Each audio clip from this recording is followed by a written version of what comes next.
Ladies and gentlemen, it is great to be back at ARC. If we haven't met, my name is Konstantin. I was born in Soviet Russia, and I moved here when I was a teenager.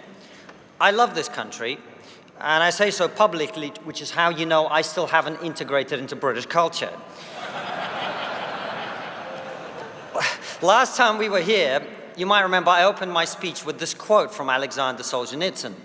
I bring it up because it's still true, but also because one of my many critics after my speech claimed that in quoting Solzhenitsyn in this way, I was comparing myself to him.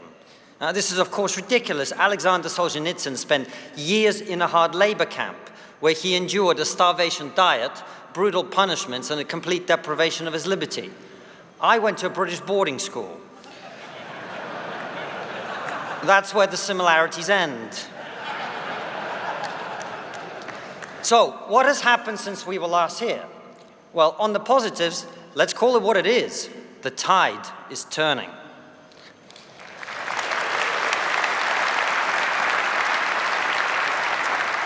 Our American friends are leading the way.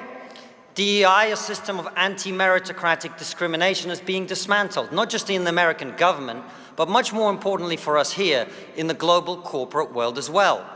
Once again, we can dream that our children will be judged on the content of the character and not the color of the square they post on Instagram.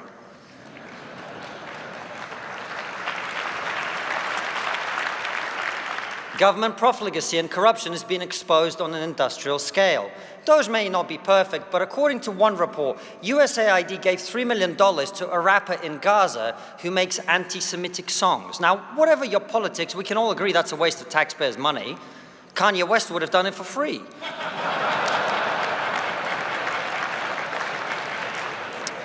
Now, thanks to the end of censorship on Twitter, we finally have the ability to express reasonable and widely held views. Because of this, other social media companies are now fearful of being too aggressive in their censorship too. Now, it's true, we haven't yet won the argument on freedom of speech here in Europe. I thought the most hilarious example of this was last week, when J.D. Vance gave a speech in Munich in which he criticized European leaders for trying to shut down speech that they don't like. The reaction? A German politician stood up and went, "This is unacceptable!"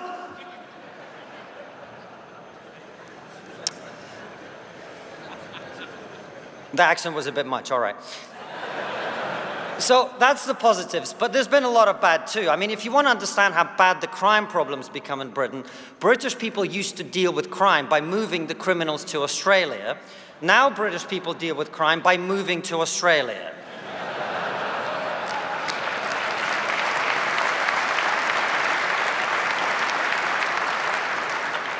The number of testicular injuries in women's sports is through the roof. I don't think this is a laughing matter. We can all agree women's safety is incredibly important, which is why we must do a much better job of protecting their balls. See, it's jokes like that that get me accused of being a conservative. And I hate it when people call me a conservative because I have made many mistakes over the last 14 years, but even I haven't let in hundreds of thousands of illegal immigrants.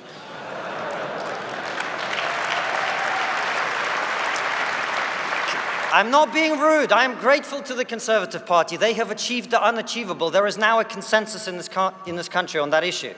I was talking to a politician the other day who said illegal immigration is one of the most important issues our country faces, and he was a Lib Dem. And look, I know it's hard to say anything about that issue without being put in the bigger box. So let me just say, I empathize with and totally understand the motivations of the people who come here across the English Channel on smoke boats. I wouldn't want to stay in France either.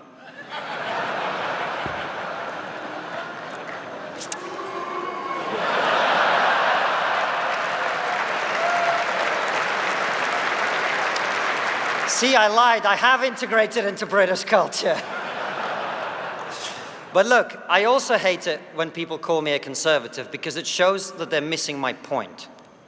I don't believe that Western values and the societies they created are great because of an ideology or because of party affiliation.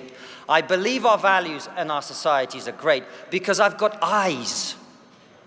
When I look at the fact that millions of people risk their lives to come here every year and no one is going the other way, that tells a story, doesn't it?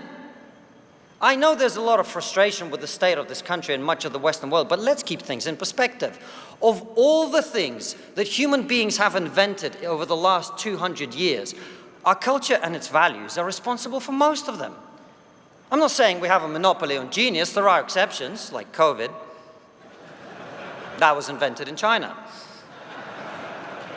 Oh, it's controversial. Look, I know it's a controversial joke. In my defense, it's not a joke. COVID was clearly a Chinese virus. Hardworking, made on the cheap, and very good at multiplying.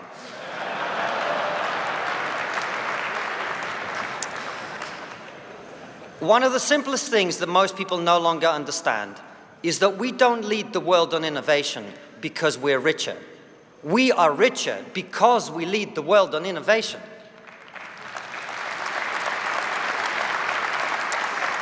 But all of this is at risk because we're in danger of forgetting how we got here. Do you know what this is? That's just a photo of me on the screen. All right. Can you see it? It's behind me. All right, it's like pantomime here. It's a plane made out of wood. Why would you make a plane out of wood? Well, during World War II, both Japan and the US used small islands in the Pacific to supply their armies. In exchange for occupying these islands, they provided the tribes who lived there with food, clothing, and medical supplies. But when the war ended, the Japanese and the Americans packed up and left, and they took their supplies with them. So what did the natives do to try and restore them? They built plane imitations, like that. They lit signal fires. They marched up and down with wooden rifles to summon back the provisions they'd got used to. And this is what we've been doing. We've been imitating the things that got us here instead of actually doing them. But the good news is, this metaphor is complete bullshit. The success whose fruit we enjoy was not created by a more advanced foreign civilization. It was achieved by our grandparents and their grandparents before them. A better metaphor would be the one Philippa used when she opened this conference, thereby ruining my speech. It's King Theoden from Lord of the Rings who sits on his throne, paralyzed. Bound to his seat by lethargy and passivity, he's kept there by a weaselly servant called Grima Wormtongue, who whispers dispiriting, cowardly lies in his ear. Too many people on our screens, our newspapers, in our schools and colleges have been modern-day Grima Wormtongues, who pour their cowardly lies in our ears and those of our children.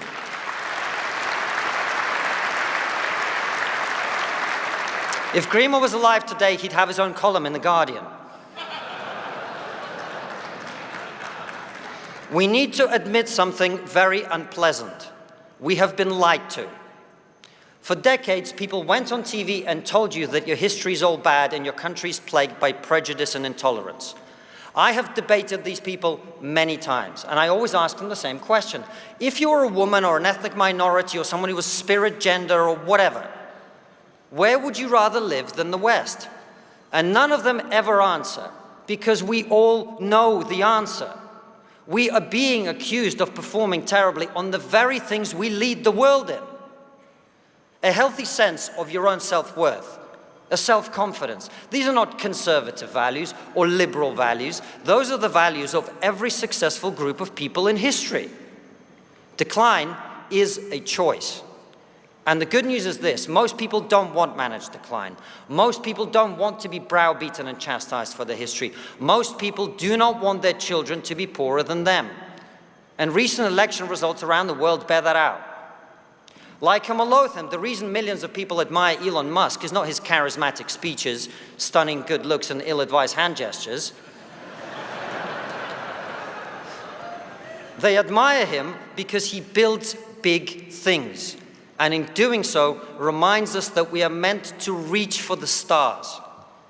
A big part of the reason we are here, 4,000 of us, is that an obscure Canadian clinical psychologist became such a unique cultural phenomenon that he can help to pull us together like this. And how did Jordan Peterson get so big?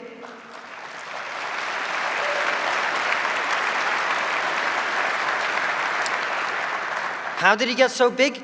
He reminded us of something that human beings have known for millennia, that if you adopt the attitude that honesty is better than lies, that responsibility is better than blame, and that strength is better than weakness, your life will get better.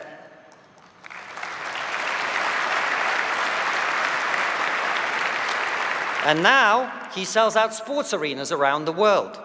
We are a civilization that is waiting to be inspired.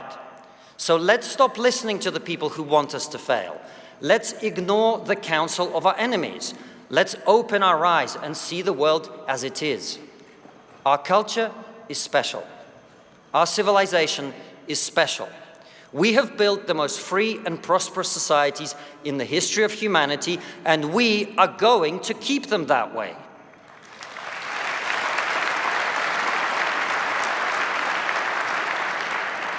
But to do so, we're going to have to win the arguments. Many of them we've been talking about in the last 3 days. On free speech, we've allowed ourselves to be backed into a corner.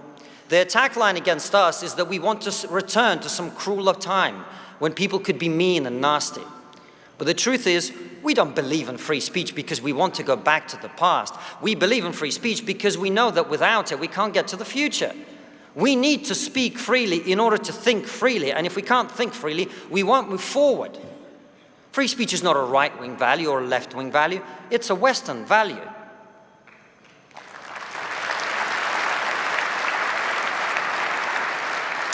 The second argument we must win is on identity politics and multiculturalism. For several decades now, our societies have attempted these two failed experiments. The result is tension, disunity, and a toleration of the intolerable for the sake of so-called community cohesion. Multi-ethnic societies can work, multicultural societies cannot. We must be British, American, Australian, and whatever else we are first, and male, female, white, black, and all that other stuff a distant second.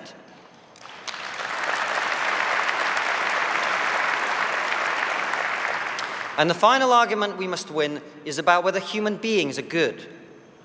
In 1968, Paul Ehrlich published The Population Bomb, in which he argued that human population growth was about to outstrip food supplies, leading to mass starvation, societal collapse, and the need for drastic measures to control population growth. None of this happened. He was completely wrong. But the ideas live on unaffected in the minds of our political and media elites. At the core of the net zero agenda is a fundamental sense that human beings are a pestilence on the planet. That if only we could stop them reproducing and encourage them to die out peacefully, the planet would finally be safe. This has become so ingrained that many people now say they will not have children because of climate concerns. We must never get used to this because it represents a grotesque moral inversion. The birth of a child is a universally celebrated thing. And at a cultural level, any successful civilization would see more of itself being created as an unalloyed good. What do you imagine happens to civilizations that don't? So we must say, without apology, the solution to climate change can't be poverty. Before the Industrial Revolution, nearly 40% of children died before they hit puberty. That means 2 of the 5 people next to you would be dead right now. Now, there are a lot of people outside this room who'd be happy about that. My point is, the promise of that better tomorrow is not just a nice thing to have. It's the debt we owe our children. We have to make energy cleaner, yes, but we also have to make it as cheap and abundant as possible. And once we in Europe win that argument, we will finally have the one thing that's been missing, an economic vision that can inspire people to believe that the future will be better than the past.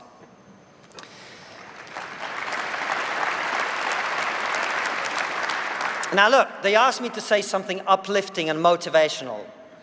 I'm Russian, Ukrainian, British, and a little bit Jewish. Those are not 4 groups of people that are known for their optimism and joie de vivre.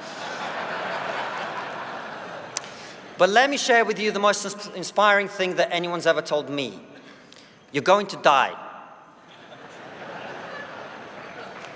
Yeah, we're all going to die. Huh? No, you are going to die. And when you do, there will be a gathering of people that loved you. They're going to say some words, meaningful, important words. They're going to put your body on the ground, and then they're going to go and eat some food. And after that, they're going to go home and squabble over your inheritance. That's it. We're going to die. We have nothing to lose. So we might as well speak the truth. We might as well reach for the stars. We might as well fight like our lives depend on it, because they do. Thank you very much. Thank you.